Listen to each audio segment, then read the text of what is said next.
gonna do another behind the scenes episode of kind of what happens the race week leading up to the race, and we get these athletes like Matthew here in to chat with me and kind of get all those sound bites that you see on race coverage. So today we're gonna go ahead and do a little podcast with Matt first. Appreciate you coming on. Let's get to chatting. Of course, let's do it. Sweet. Well, I'm kind of excited. We've got some family members over here to keep you honest. Yeah. I just heard Mom, I think, say, tuck your wings in, Matt. Your wings, you got your suit on? I got my suit on, so. Yeah. So one of the things that people don't see is like you're coming down here. What do you actually do when you're here for an hour? Yeah, so, Ironman Race Week is definitely, you're balancing between doing your training, doing your recovery, and also doing media, and really making sure that you're able to engage with, all the fans out there and everything. And so this morning I had an interview, breakfast with Bob.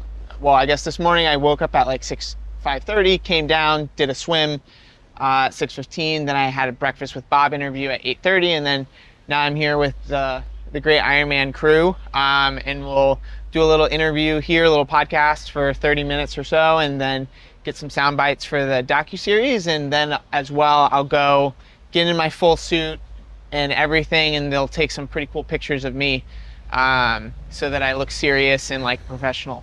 The hero shots. Yeah, right? Exactly.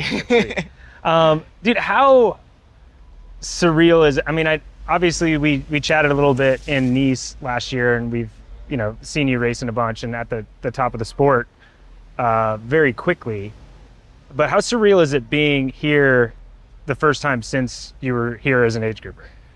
And that you're having all this attention. Yeah, it's really cool. And I think it's a much better experience this time. I kind of alluded to it in some other interviews, but I had a really challenging part of school leading into the first time I was here. And we were here for only a couple, much shorter period of time. And I had some major bike issues, and I got sick before the race. And so it was kind of just like chaos the entire time we were here last time. And so this time I've actually been able to come, sit down, settle in and actually enjoy the island. And it's a special place. I mean, you can just feel it. You feel like you're in a different part of the world because you are. And it's just, there's all this energy, and it's just like a really cool place. And I've really enjoyed being able to just experience it a little bit more and like really truly enjoy it. Whereas last time I felt was more like a in and out kind of a deal. Right on, sweet. So you've been here a little bit longer this time? Yeah, so we came here I've been here for a little over a week and a half now. So in total, I'll be here for 2.5 weeks. Just to really make sure that I get acclimated to the heat and the conditions and the time zone, and give myself the best possible opportunity that I can on race day. Right. And you talk about that balance, maybe being not off balance, but more balanced the last time you were here towards schooling. Maybe tell people a little bit about the other part of your life that makes triathlon kind of your hobby to a certain extent. Yes. So I'm also a medical student at The Ohio State University College of Medicine.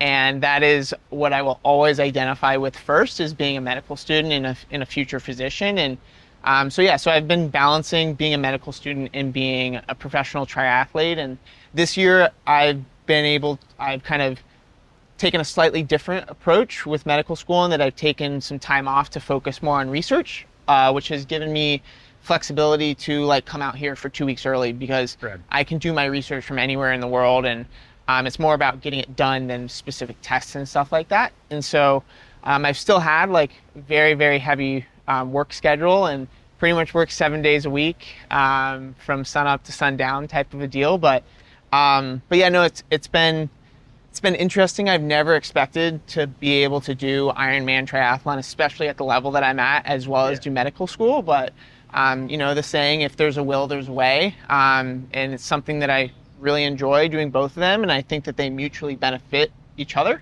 And so that's why I've continued to pursue both, and we're just seeing where it goes. Dude, I mean, it's crazy. And I mean, I've never ever seen anybody take on a load like that and still be at the top of the sport. It's extraordinary. Do you think that I know for me, when I was racing and other athletes that went pro around the same time, when they went full-time pro, the stress and all those other things, and like maybe the day being so open was actually a detriment, and maybe they overdid it. Is there a part of you that thinks you wouldn't be the triathlete you are if you weren't in medical school?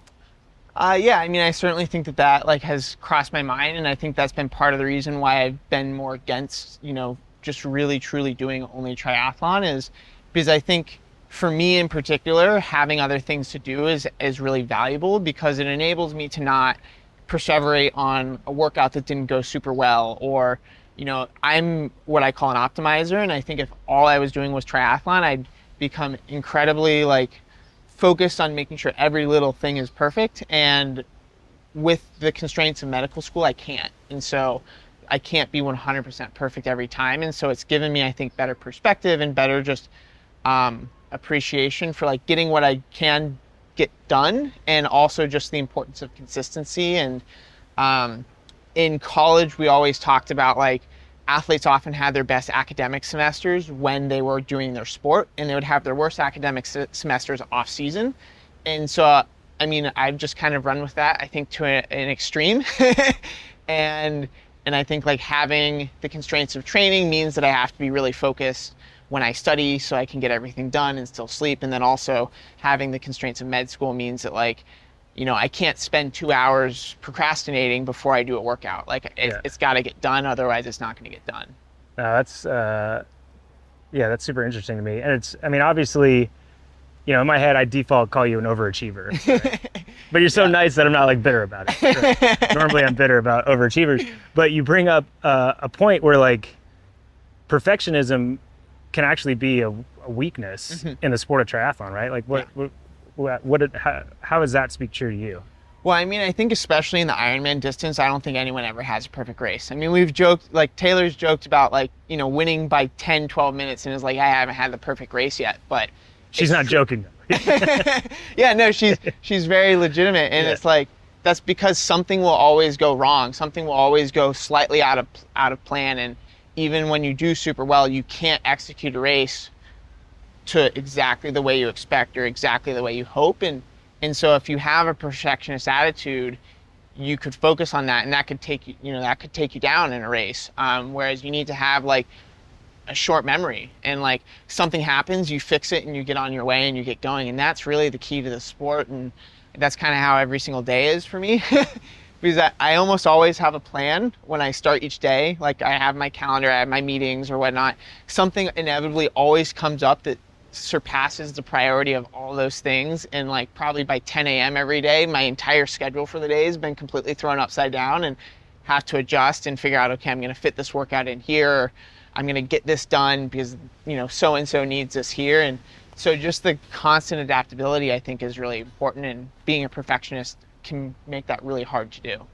Yeah, and I think that's like something that everybody can learn from to a certain extent, right? Like I think if like you've learned to let it fall off your back or roll off your back, right? Like if there's a little nervous system response that's like upset every time something doesn't go the way you thought it was going to, that's going to build up at the end of the day. Right. And we see athletes all the time out here stressing about stuff. You're like, oh, whatever, like it's going to be okay, right? Yep, exactly. And another thing too is like also recognizing that having a little bit of sympathetic nervous system activation is a good thing. Like a little bit of stress is good. It activates you and it gets you a little bit more concentrated. And the key thing is making sure that doesn't overflow and become a negative instead of a positive. Yeah, no, super, super well said. And so on like a broader scale, this year you've kind of had to let some things roll off your back, right? Like, and if you were maybe focusing just on triathlon, it would probably be stressful. Tell us a little bit about kind of some of the setbacks you've had this year. Yeah, so from purely a triathlon standpoint, like I think the biggest thing was that I did have a little injury in May, kind of leading into Chattanooga 70.3, kind of mid-ish May. I ended up kind of feeling something in my left shin, and it didn't feel right, and ultimately ended up deciding to pull out of the race like the week before and get some scans done. And it turned out that I had what's called a stress reaction, which is a precursor to a stress fracture. So my bone was starting to get inflamed and weaken, and honestly, if I had probably done one more run, I would have gotten a stress fracture. And the fact that I had the awareness of my body and like the willingness to say, like, hold up, I need to like check this out, honestly probably saved my season, because I was pretty much back biking very quickly after, and I only had to take about 4 weeks off of running.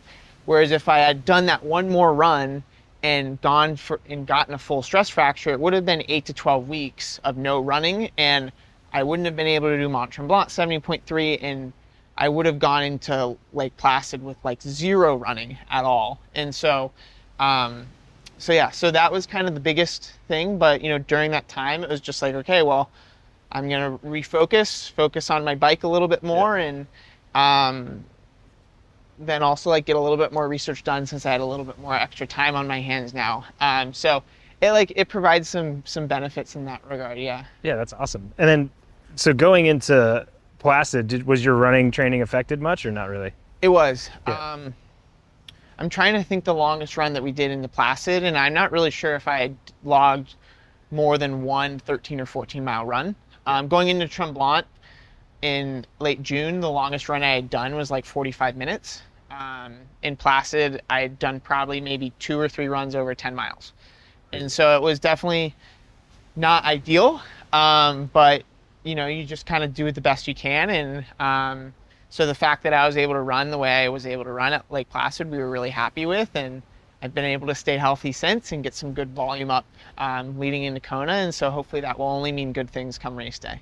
Yeah, I mean, and do you look at the history books at all in Placid? Like that race you had in Placid was bananas, and you ran at 2:46. Like back in the day, I remember when like guys were running like 2:55, and we're like, that's insane. And that you didn't have like great run prep, and you ran a 2:46 and went with 7:57 or something. Yeah, that's crazy.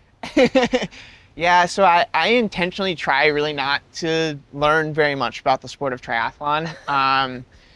I think like it's the only thing you don't overachieve. Yeah. Okay. I try to stay as naive as possible. And I think that I try and learn a little bit about some of my competitors going into a race so that I kind of know what to expect. But almost every single race, there's a moment where I'm like, I have no idea who that is. Or like, right. And that's intentional because when I started the sport of triathlon 3 years ago, I'd come from pretty high level of swimming. I'd qualified for the U.S. Olympic trials, and I swam Division I in college. And honestly, I'd kind of gotten so wrapped up in like what everyone else was doing and comparing myself to other people that I found that was putting limits on my capabilities of like, oh, like if I want to be able to beat this person, I need to be able to do this in practice, or I need to be doing these things. And when I started triathlon, it was really, I never had the expectation of being where I'm at now. But I knew when I started that like I just wanted to do it for fun. Now it is a job technically, so that changes things a little bit, but I wanted it to be about just like going out, training, and like racing, and if there was ever a point where I didn't enjoy it, that I would leave the sport. And so a big part of that was making sure that I didn't understand what the top guys were doing, because I didn't want to be like, oh, I'm so far away from them, or like, oh, wow, I'm like really close to that. I didn't want any of those comparisons, because I think like if you're comparing yourself to someone else, that sets a ceiling. Even if you're trying not to set a ceiling, if so-and-so does so many watts on the bike, you're trying to get that. And I just want to go past that and not even know that I've gone past it, type of a thing. And so that's why I try and stay naive, so that like hopefully so that there's no ceiling. I mean, obviously there's a physiologic ceiling to everything, but that's kind of been the whole goal. And so yeah, I had really no idea that 2:46 was as good of a time as it was. And we did have the goal to go under 8 hours leading into that race, and I did know that was the course record if I did that, but that was about the extent of it. That's crazy. So for you, to a certain extent, like every race is like actually a blank slate? That for the most part, we try and take it that way. Yeah. I mean, I think the big thing with every race is to go into it with an open mind, and also to come out with one major learning from each race that we can then apply going forward. Yeah, it seems like clearly your education and your mind for research, like all what you're saying isn't like just like positive thinking. It's like nervous system, like setting yourself up to have the pathways that you're not going to get brought down by your expectations, right? Yeah. So I mean, I try and keep everything like grounded in science for the most part. And so like if there's a specific technology or a specific approach that like doesn't really have the research to back it up, or maybe it's a brand new product or whatever, but like it doesn't really click with me conceptually, like I'm like, I don't really know if that like actually is doing what they're saying, then I disregard it. Not a lot of snake oil in your house? No, I don't like snake oil. That's awesome. Okay, so obviously had a crazy, I mean, meteoric rise in the sport, and to be like arguably top American or fighting for top American here in Kona is extraordinary. And first out of the water in Nice last year. Tell us a bit about how this course over your right shoulder is a little different, and maybe talk us through the specifics of this course. Yeah, so I think the similarities between the Nice course and the Kona course are that they're both open water for the pros. They're both swim skin, but that's pretty much where the similarities end. So the Kona course is a big out and back. There's no W going on. And so that means, for one, you're swimming in a straight line for a long period of time. And that just can kind of build up fatigue because you don't really have any variation in what you're doing. But then I think the big thing is that in the Kona course, you get some waves and you get kind of some like little swells. And so people will sometimes get out of the water and be a little seasick. And it's also just more that you have to fight through. And so I think the Kona course is a little bit harder in that regard. And from what I remember 2 years ago, I think it's like the last 500 yards or so, you get a little bit of like back current almost. And so if you almost have to accelerate a little bit almost going into the finish to make sure that you maintain speed getting into the end of the swim because of like where the currents are going and things like that. So there's definitely some like variations, and but I think both of the courses are really beautiful, and the Kona course in particular I think is the prettiest course you can do because it's crystal clear water. You can see down to the bottom, and you know, you'll get a turtle or something like that every now and again. So I think 2 years ago there was a rainbow as well in the distance. So, you know, you really had all of the things to check the boxes for Instagram with.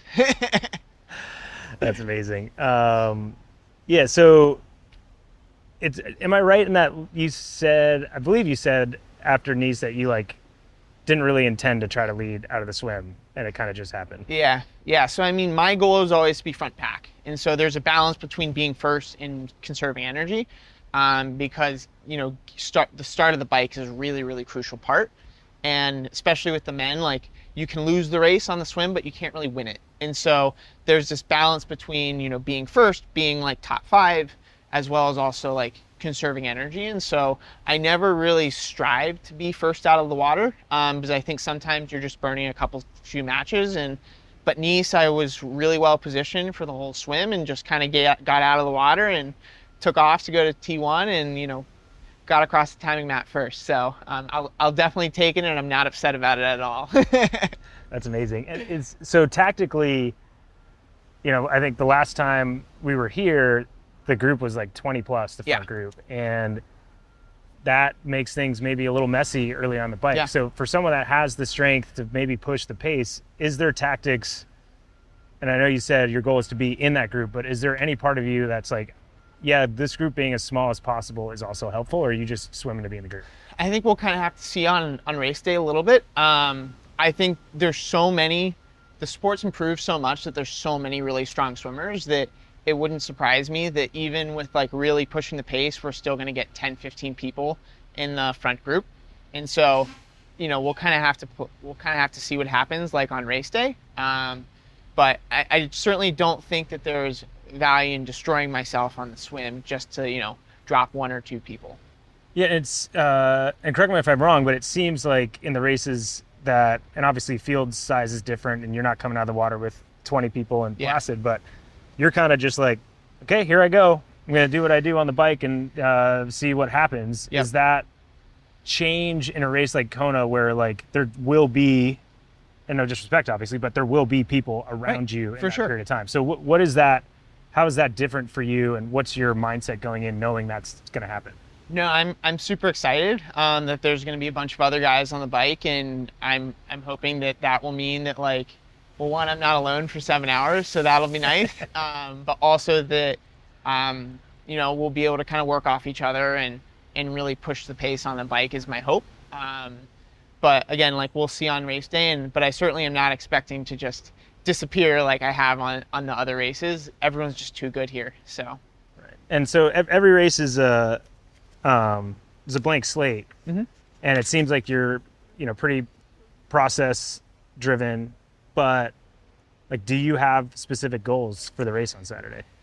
So, we always never really try and set specific goals beyond the kind of execution-based goals that we have for the race. So those are always, mine, which is like front pack swim, then put a good bike where it's a combination of doing my own thing as well as kind of playing with the race dynamics, depending on what's going on, and then running the best run that I can. And I think in particular, the run is an area that I am really hoping to improve upon. I mean, I haven't run poorly in any regards, but I do think that there's still more to give on the run. And I think that like last year I had like pretty good run, but this year we really pushed the bike a lot more. And so I'm hoping that we can kind of put all the pieces together for a really, really good race and a really solid race throughout. And the other thing is like obviously finishing as high up in Kona as possible and hopefully being at the top American. And there's all these different like things that you can parse out, but also focusing on the greater pro series. So this will be my 4th race out of 5, and there's no more iron distance races after this. So in that regard, there's no room for failure, at least no major failure. and so I have to be aware of that. So there will be some calculations that like I'll have to make during the race of like, okay, like, depending on how I'm doing in place wise versus pro series, what risks I'm willing to take and stuff like that. So yeah, do you think at all though that can be a benefit, right? Like we're talking to athletes and it's like, oh, somebody's going up the road, you got to be patient. But when in the back of your mind it's like, okay, me walking isn't an option because then like, yeah, maybe you risk that right if there is no pro series, but because of the pro series, there isn't that ability to risk it for as sure. much. Is that kind of a benefit going into this race? I think it can be. I mean, hopefully in an ideal situation, like my ultimate result and the pro series aligns like very nicely. But in the case where, some people are having phenomenal days or I'm not having my best day ever, it enables me to reframe and think about, okay, I need to focus on the pro series. Kona, like my place in Kona is not going to be what I wanted, but like, let's just focus on the pro series and getting every second that I still can, because those points are really, really valuable. And, you spoke earlier about not noticing or trying to focus on what other people are doing, but I imagine it also can be exactly what you're saying, reframing, and be like, do you know exactly how many minutes or points you are behind people, right? Like, will you look on race day and be like, oh, Barnaby's there, I need to make sure I finish in front of him? Yeah, I mean, there's like a little bit, but I don't really like over focus on it. I just kind of have an idea of like, yeah, these are the people that like I want to try and be ahead of or not. And we just kind of will go from there. But, it's again, for me, it's always focusing on the process to get there. I think is much more valuable than focusing on the absolute end result, because, you got to be in the moment, like in a race like this, because it's so hard. It's such a hard day. It's such a long day that if you think too far into the future, like it's just going to be negative for you. Totally. And what is it about Kona that is like way harder than everybody thinks it is? It's the elements. So Kona is incredibly challenging because the conditions are some of the toughest on earth. So, it's really humid, and on the bike there's often wind. There hasn't really been as much wind in the last couple of years, but I mean, there have been years where like, you're struggling just to stay on the bike because the wind is so bad. And the funny thing is that like we have a joke growing up that like my dad walked uphill to school both ways in the snow and whatnot, but that can actually kind of happen in Kona, where like you can have a headwind going out to Hawi and you can have a headwind at points coming back too, because the wind is so variable. And so that makes it challenging. And then like you've already worked so hard on the bike, and then you start the run, and it's a hilly course. I think a lot of people forget like how much elevation change there is, especially once you get out on the highway, and like it's hot, there's full sun, often there's no clouds, and like you're on black pavement and there's black lava rocks around you, and so you're just getting blasted with heat the whole time, and you have to make sure you don't overcook yourself. As a physician, is this a recommended activity? It's actually really funny. Like there are all these things that I think about. Like it's not just triathlon, but in sport in general. Like everyone's like, oh, sport's so healthy or whatnot. I'm like, there are a lot of things that I do that is definitely not healthy for my body and like might, cause issues down the road. But, it's just kind of funny. Like from lactate to your core temperature, like there are all these things that if it was a different context, like a patient in a hospital, you'd like be sending in a team of 20 people like to like be like, what is going on? But like it's perfectly normal for us. So it's just like it's really funny. Dude, in my mind. That is super funny. I love that. Thank you. Dude, thank you so much for chatting with us. Appreciate it so much. Of course. He's already been giving me a little bit of input on my interview ability, but what I got out of it is I need to be harsher, come with the harder questions. Well, we got Sam Laidlow here. So you think I'm just too nice? I think most Americans are too nice, yeah. Then you can't differentiate what's real from what's not. That's fair. Because you just like gave me a hug and said, oh, you feel strong. I was like, oh, come on. I've never said that in my life. Your lats are huge. I literally have like a tiny weight, a tiny upper body. What are you talking about? But just right here, the V. Oh, okay, is yeah. impressive. All right, well, I'm glad it feels nice in your hands, Matt. Does it feel nice in your hands? Where is this conversation going? I don't know. You said I needed to mix Can we it talk up, about Hawaii? I'm trying. Yeah, no, I guess we can. Yeah, let's do that. We're in Hawaii. Dude, what's it like to be back in Kona for a world championship after your breakthrough second, and then now you've got a world championship under the belt? Yeah, I mean, I'm really grateful to be back, to be healthy and to be fit. That's the first kind of step, first goal is getting here kind of in good shape and not injured or not sick, so that's the first positive. Also, this is the first year I've been able to bring my whole family here, which is great. So yeah, just making the most of it and hopefully delivering come Saturday. Yeah, I mean, a lot of people talk about family and the family being important, but like maybe they're being a bit American when they do it, right? Just always being positive. But like I feel that genuinely from you. Like that's always seems to be front of mind. Why is your family so important and like integral to your like triathlon life? Because I'm fully aware that if they weren't there, that I wouldn't have kind of pursued this career. I don't think I probably would have given up by the time I was 18 or 19. I came very close to quitting back then, and kind of they were the ones that kind of kept believing in the project. And they were the initial team. They were the initial people that I surrounded myself with who believed in me. And yeah, over time that team's grown, and now we're here with like quite a big team. And that's also something that I'm kind of trying to get used to. This is like the first race where it's not just kind of me and my dad rocking up, So yeah, it's a little bit different, and that comes with pressure. And for me, the biggest challenge this year is to kind of deal with that, because I've performed quite well, kind of when I wasn't expected, and kind of the pressure was low. But I've never performed as well as I should when kind of I've had a target on my back or believed that I could win. So that's my own challenge is really that this next weekend. Yeah. So last year in Nice, I guess that when you say that, that's surprising to me, because you were second obviously in Kona and then in Nice. But did you feel like you didn't have a target on your back because I know you were sick like a week out? Like there wasn't that expectation from yourself, or you didn't feel like people expected it from you? Yeah, well, in the lead up to Nice, I had a pretty rough season. And again, I had COVID 3 weeks before. So I just really went into it kind of almost being happy with a top 10 and kind of changed my mindset.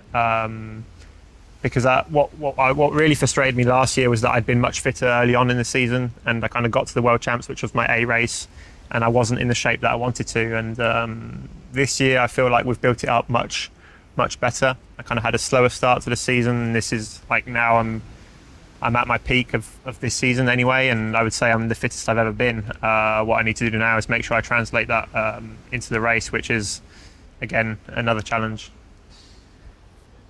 Yeah, and I mean, they say that it's life's harder on top, especially in like the athletic sense.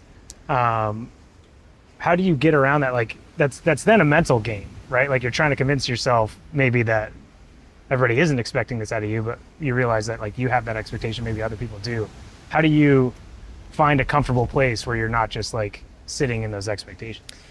I think I keep reminding myself that yes, it's Kona, and yes, it means a lot, but equally it is just another race, and that I'll have many more Konas. And I think that's one thing that I try to remind myself, is that I've already got a world title under my belt, and I believe that I can and will win this race one day, and whether it's this weekend or not, kind of that's just like part of my journey, and who knows, maybe I come 10th here and that's the best thing that could have happened to my career, so that's kind of the mindset that I'm going into it with. And also I don't, yes, I am the number one on paper, but I haven't had a great Ironman performance this year so far, and both Magnus and Christian have.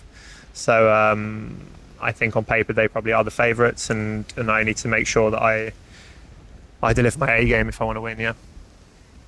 Is it, do you allow yourself to appreciate that it's kind of cool that 2 years ago those guys let you off the road, but they wouldn't say that, and we know what that means. You went off the road, they were hoping that you would come back easy, you didn't, and now you see those athletes actually when you've seen these positions and stuff, right?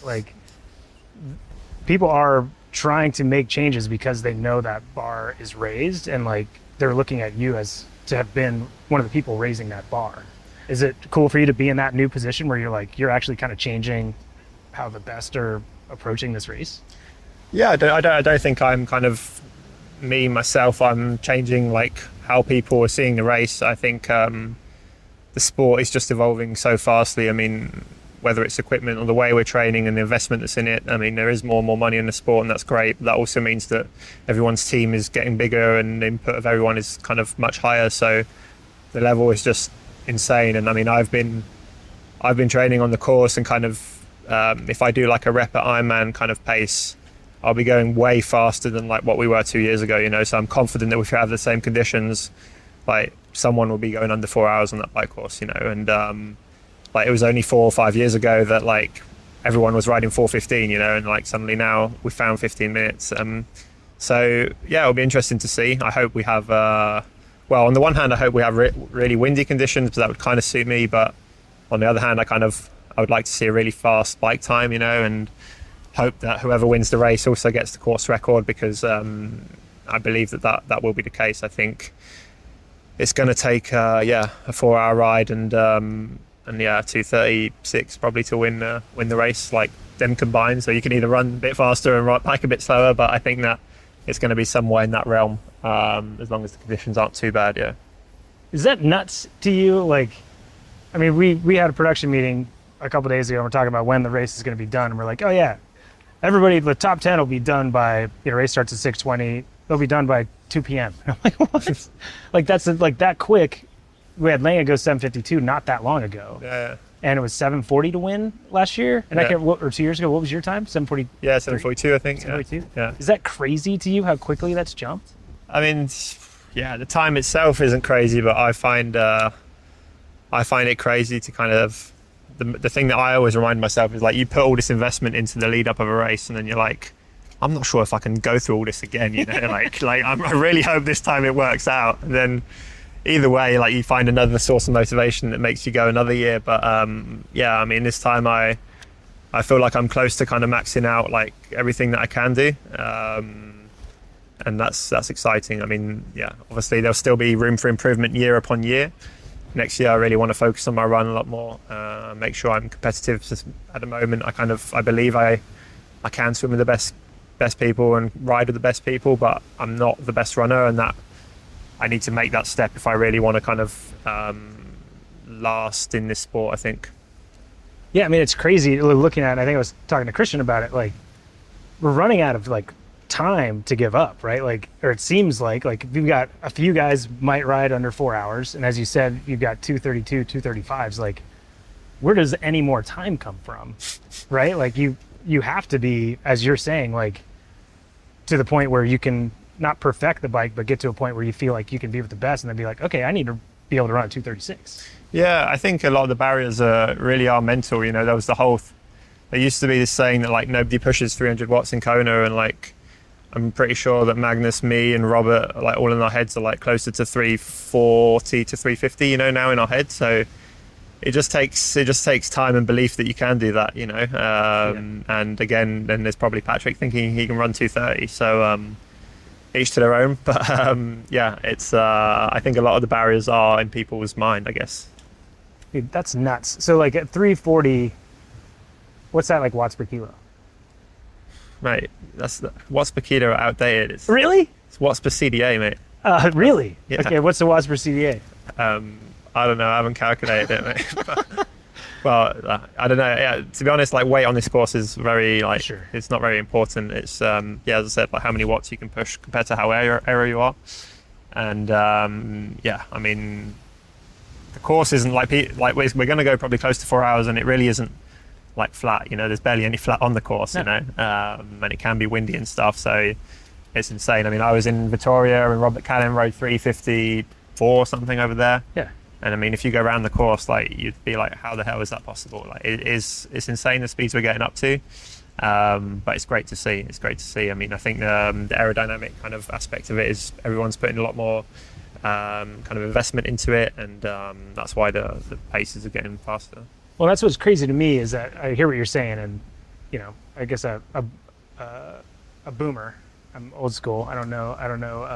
You know what everybody's doing these days, but like watts per kilo. In my quick math, you guys are like 1 watt per kilo more than the guys were 8 or 10 years ago, and you're clearly way more aerodynamic.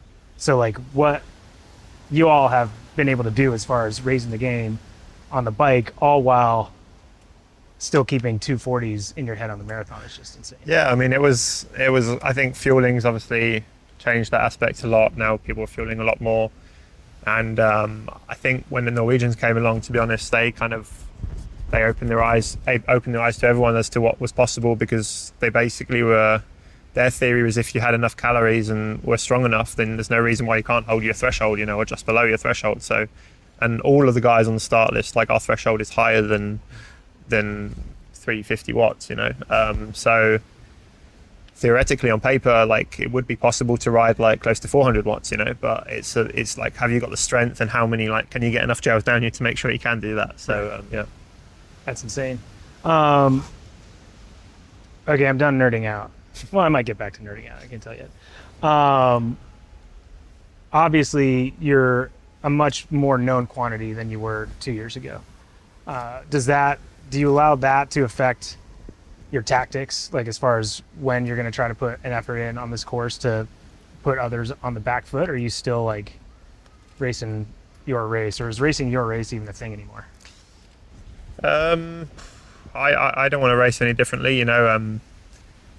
The main thing with me is that I really like when I think back to when I was a kid, I would wake up in the morning, if I had a triathlon race, like I would be like so excited and love it, you know. So I need to wake up with that feeling and just enjoy racing, you know. I remember last year in Nice or in Kona 2 years ago, the overwhelming feeling of me on the bike was just joy, you know. I was just happy to be out there and happy to be racing, and when I'm in that mindset, I can kind of express my full potential. As for tactics, it's obviously there's a lot of moving targets, and yeah, I need to prepare myself mentally for the same as I did last year, even though it did happen, but kind of go into the race thinking, well, I'm probably not going to come off the bike with a 6 minute lead, you know, because that situation is great, you know, but it's also very hard to get to. And again, I think Magnus didn't have his ride, kind of the ride he's capable of 2 years ago. And this year, I think Robert Callan is also a very, very strong rider. So yeah, I think the whole density of the riding's gone up. So I even think that like it will be much closer. Like there won't be these huge gaps like there were kind of 2 years ago. And you back yourself in that situation coming off the bike with those two athletes, or maybe another couple, to be able to be, because running off of a hard bike is totally different, right? Like people are like, oh, they ride fast because they're fast riders. Like, no, you are like drilling yourself and your legs feel like hell. Do you feel like you have a leg up, no pun intended, on some other competitors to be able to have that low 240 run off of a hard bike?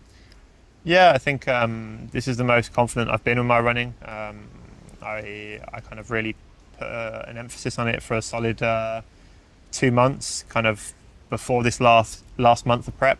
And my last race, I I had a really solid run in Ibiza and running kind of with short course guys that are very good runners. So I think that's definitely helped my confidence, knowing that, like, let's say I come off the bike with Christian. Christian's an amazing runner, but chances are if he's with me off the bike, he's also probably suffered more, you know, on the bike. So yeah, my goal is to make Christian cramp. And, and then there's Magnus, obviously, and I think we're pretty similar running. So it'll be a great battle, yeah, if that's the case. It comes down to the run. Right, and am I wrong in remembering last year you had calf injury, right, coming in, and it seems like you've got a more consistent running consistency over the last year, maybe some confidence from that, yeah? Yeah, as I said, last year we kind of went really hard, really early because I was so motivated to be really good in Nice, and then kind of came into the season and it was just like misfortune after misfortune. It was just like liver infection, then calf tear, then COVID. So quite different this year. Kind of my initial results were pretty bad, but I just hadn't had the time training and I wasn't fit enough. And it was hard to accept, but equally I knew that for me anyway, I'm not someone who can just like invest 110% all year, you know, like I can really commit to this sport like for 2 or 3 months maybe. And I think that helps me to come into these races with a bit more freshness, you know, whether it's mentally or physically. You know, we know that you've had a youth and a life that's been revolved around triathlon. And I did feel like, sounds cheesy, but like kind of honored to be there 2 years ago watching like a kid come out and do what he'd been dreaming of, right? And last year, same thing. What is so different about Kona, and why is it so like more of like, it seems like more of a guttural like ambition for you, and like something like you just have to be here? Yeah, I think most kind of races that have value, races that have been around for a while, races that haven't changed. You know, people want to win the Olympics, but it's been going forever. People want to win Paris-Roubaix in cycling because it's been there forever, and it's kind of the same here. You know, it's something that's stayed present. That's why I think it's really important that we do keep on racing here, and the fact that it's exactly the same course and all that. I mean, it just, yeah, it just brings what's the word? I think every athlete has a massive respect for this race, and also, yeah, it can be such a hard race. You know, you can come here probably thinking you're the bee's knees and walk the marathon. You know, so yeah, it's a very fine line, and if you're not kind of patient and don't respect the island, then it won't respect you. Yeah, well said. On that, like your first time racing it last year, it's got to be kind of crazy to be at the front when that's happening, but almost everybody out there expected you at some point on the run 2 years ago to fold, because you had that pressure from those athletes that had that expectation. Tell us a bit maybe about how hard that last like 10 miles of the course is, and how you were able to, like, you didn't falter from the outside, it seemed, at all. Like you had that, like that proud running form and strength. I never saw you break. How did you keep that, or was that not what was happening on the inside? Well, I think both, like the last 2 years of World Championships, I've almost been in a state of shock myself, you know, because I wasn't expecting to be in that position. So you really, like, you just feel wings, you know, and like you just feel like nothing, like you're untouchable. And like when I think back to 2 years ago, you know, 5 guys could have come past me and I probably still would have been happy in my race, you know. So and yes, I kind of kept fighting to the end and managed to hold off Christian and came second, which is like amazing, and that race felt like a win for me. So again, it's hard to kind of, when you have a world title and a podium, it's hard to like at this time I won't be running along kind of being happy if 5 people come past me. So yeah, just trying to make sure I focus on everything that I can control, and yeah, I have a deep, profound belief that if I can pull off 100% of what I know I'm capable of, then that's enough for the win. But making sure you do that on a world stage when all the lights are on you is very hard. Yeah, fair enough. The swim, it seems like the last few world championships, you've been like very well in control of yourself and where you've been in the swim. Is there a tactic in that swim still? Like, is there, like 2 years ago here was the biggest group we'd ever seen in the front. Is there a thought or a hope to like pull a Ferris or like, you know, go off the front? I know you know exactly what Ferris did out there, but like, is that even on the table, or is it like it's not worth it? Sorry. Yeah, at the start of the year, I was thinking about that, thinking about kind of increasing my swimming to kind of make sure I got out on the bike with a little bit of a lead, and then I could make the bike a bit more linear, so I didn't have to kind of attack on the bike, because obviously 2 years ago there was such a big pack that then first kind of 5 minutes we had to go really hard. And same in Nice, we had to have a little bit of surge with Clement to get away.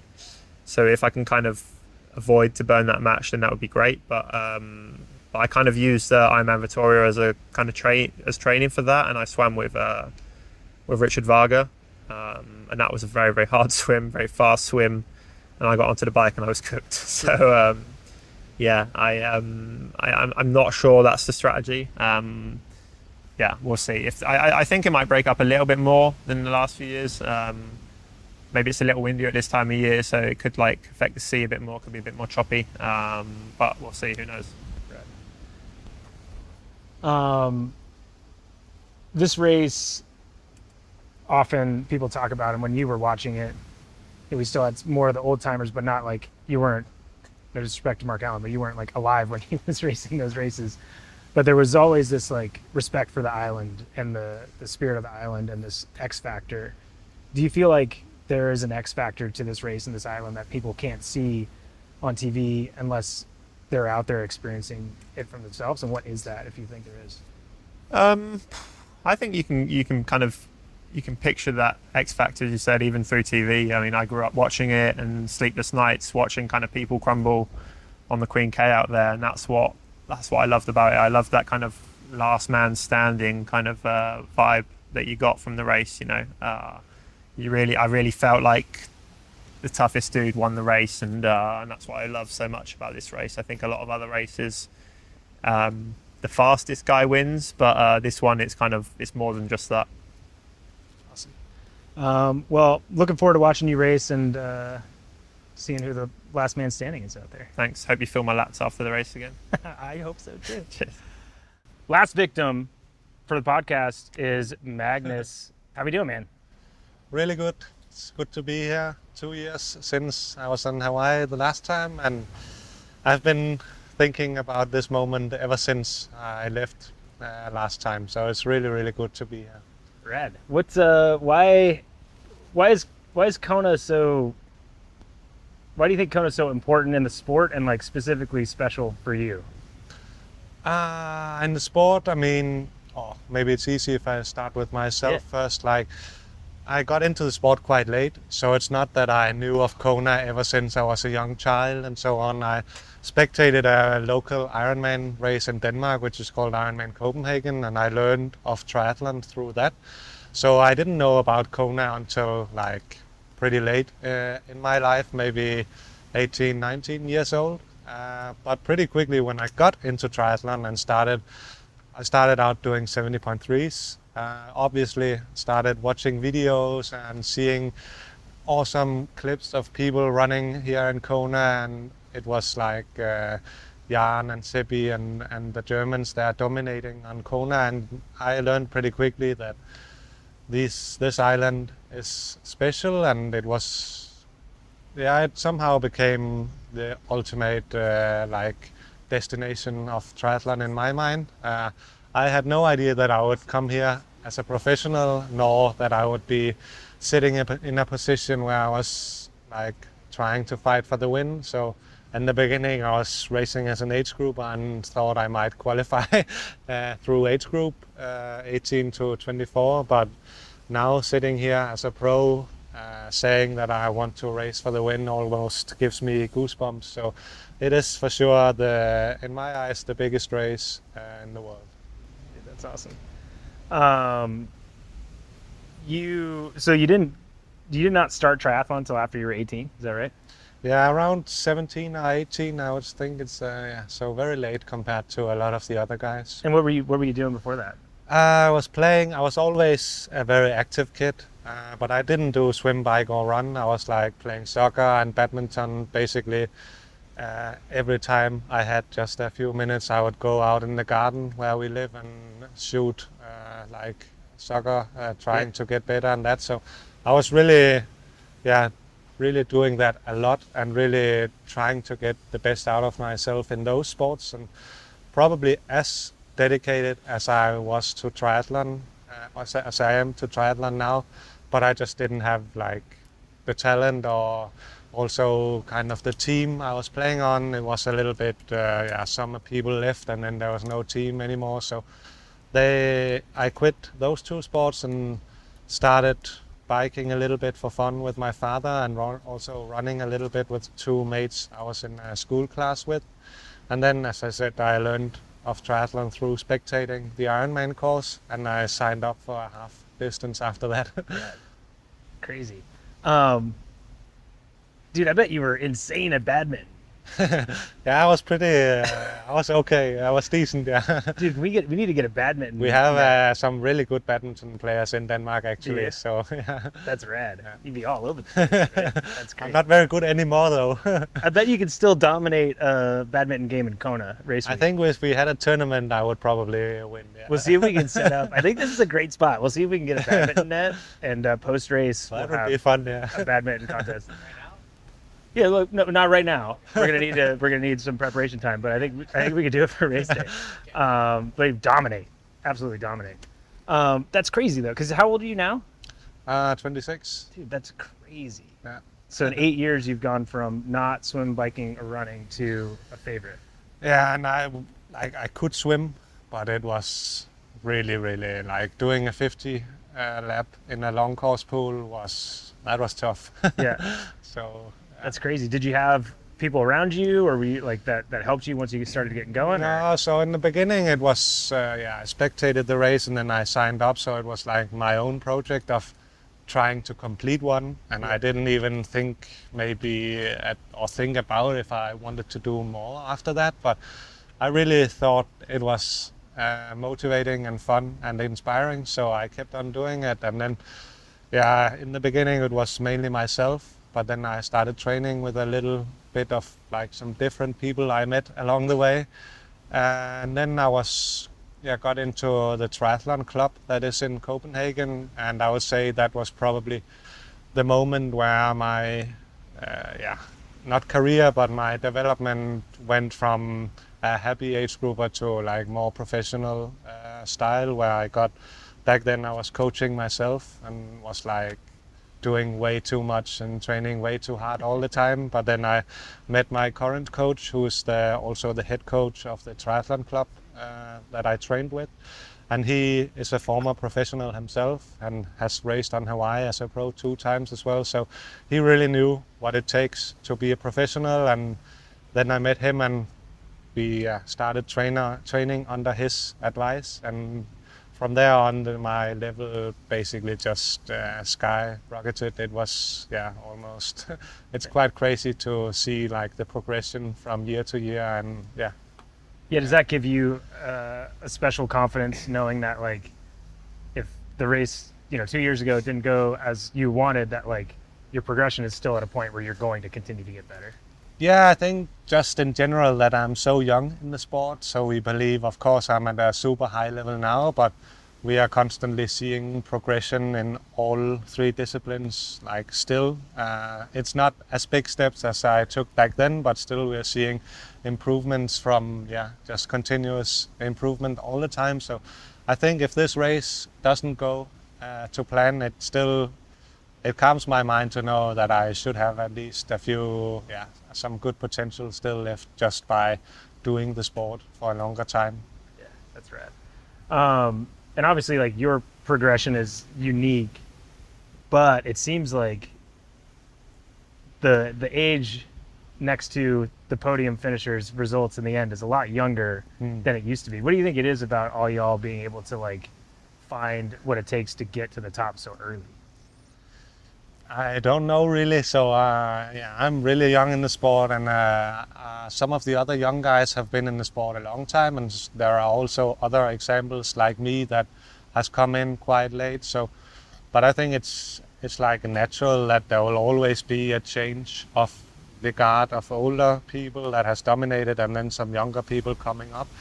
And I think it's largely due to the older generation like Jan and Seppi and Patrick, who's also racing here, that the younger people like myself are doing well because we have seen and have been motivated and inspired by what they did and want to be better or reach their level. So we kind of just work hard for it and don't look back. That's awesome.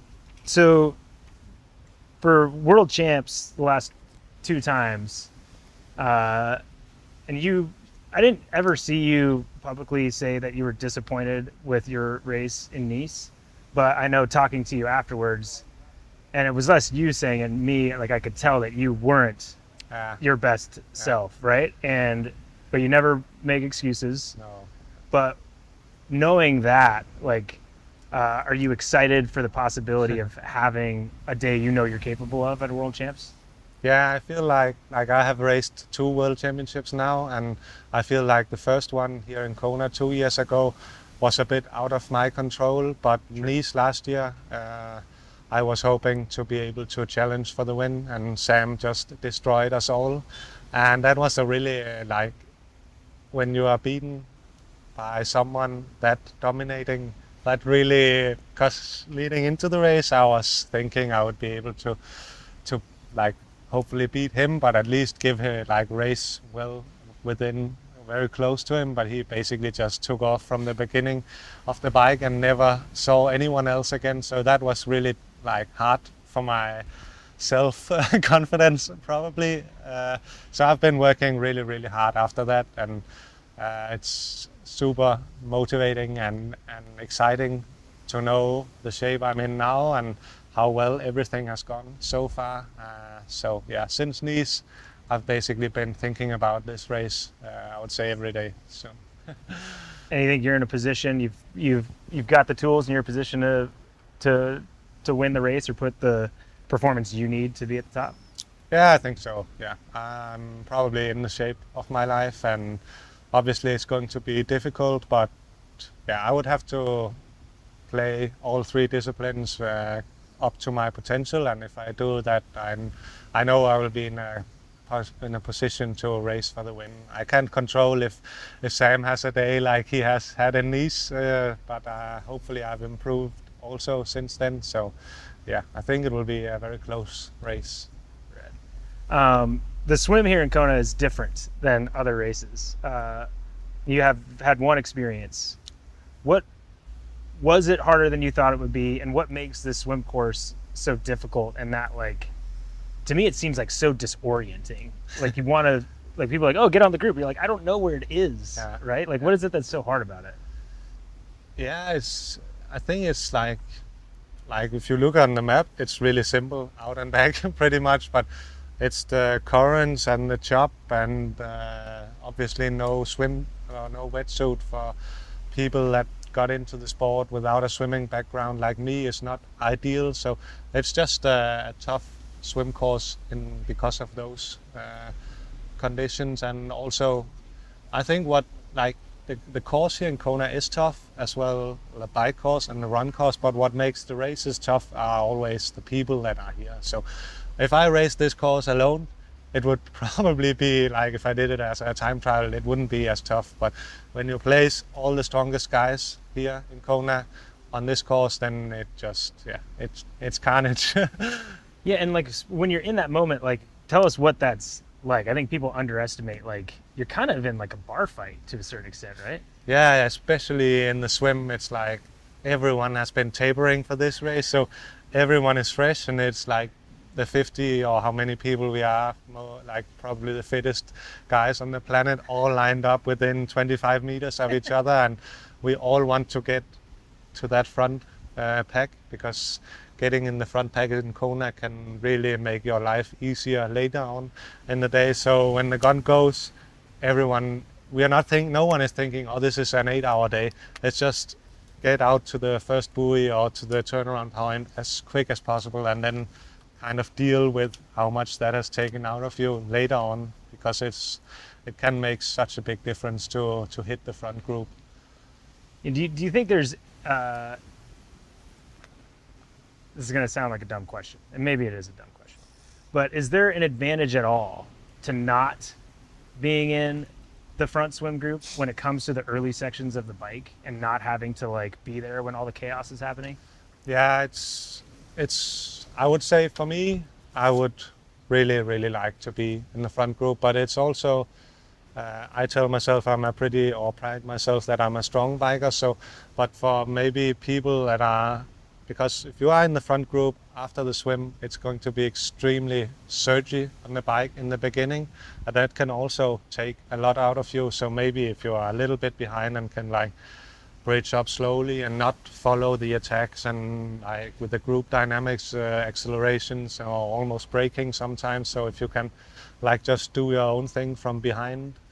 But I still think if you are, and also the way Sam has raced the last 2 World Championships, you need to be close, because he can, if he takes off and you're not there, then there's a chance you'll never see him again. So if you are racing for the win, I think it's important to be there.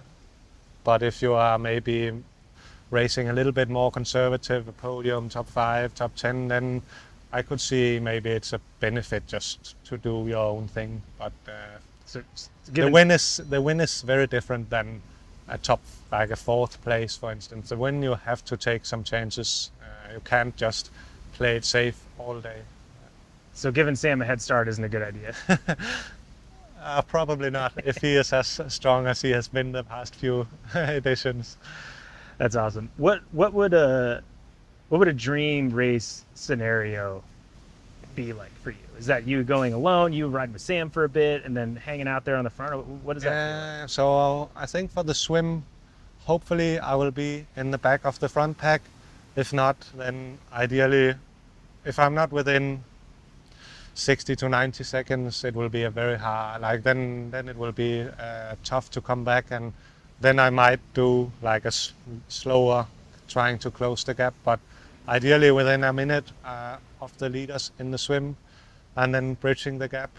And then Sam and I have been chatting on Instagram a bit about, because I think in his head, he thinks that he can outrun me. And in my head, I believe I'm the stronger runner of the 2 of us. So if we got away on the bike together, then we would both have an incentive to work hard, to kind of try to make a gap to Christian, first of all, and Patrick, of course. But Christian is probably going to be one of the big competitors as well. So if Sam and I could get away, I think we would both be willing to put a lot of work into the bike. And then we'll see who is the strongest runner of him and I. So I think that would probably be an ideal scenario. I love that. So for the record, you're a better runner than Sam. I think so, yeah. I love it. Is there though like a difference, like tell us about the difference of maybe going away on your own and the like, that there is like a camaraderie. If you're away with somebody else that you know is the fastest, like how much actual energy that gives you? Yeah, it's both, like, of course, a 12-meter rule, you gain something from riding at the legal distance, both like if you look at the physics and so on, but also mentally it really helps if you can kind of take 15-minute leads or something like that both. And then we did that at a full distance last year, Sam and I, and it was that was a really fun experience actually, and we rode so fast that I've never, that was, you can really get in a good flow if it's riding well, and we are both willing to do the work. So it's both, of course, you save some energy, but it's also mentally, sometimes it's such a long day, so if you are riding alone and have to focus 110% all the time, whereas if Sam is taking the lead, I can kind of relax my mind just a little bit, not much, but because I still have to be at the legal distance and not get dropped and so on. But you can, it's kind of, then he is taking charge of dictating the pace a little bit. Yeah. And what what kind of a lead do you guys need on a Christian or a Patrick? That's difficult. I'm hoping myself to be able to run really fast. So maybe would be nice to have 3 minutes, maybe That's awesome. 2 or 3 minutes. Yeah. But if Christian, if you're watching, that's not that much. No, right? no. That's you got some good confidence in your run right now, yeah. Of course, I know he ran really well in Frankfurt, but I also think that was a very different race. The bike was not pushed that hard, and I think we saw 2 years ago when he rides hard in a hot environment, he's maybe not as strong as a runner as he is. If he has had an easier bike, then he is for sure, together with Patrick, the best runner in the sport. But I think the advantage Sam and I have is that we can run, basically if we did a full distance bike at 330 watts or 270, I don't think that would be a very big difference in the pace that we could run, where I think some other guys might really drop off from a very hard bike or really run well off an easy bike.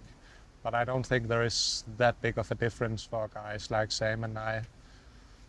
Yeah, that's awesome. That makes sense. And so, obviously you didn't have the race that you wanted. Got a penalty on the way up to Hawaii. And obviously that's hard to be in the right mindset and push. But you were able to experience and obviously still have top 10.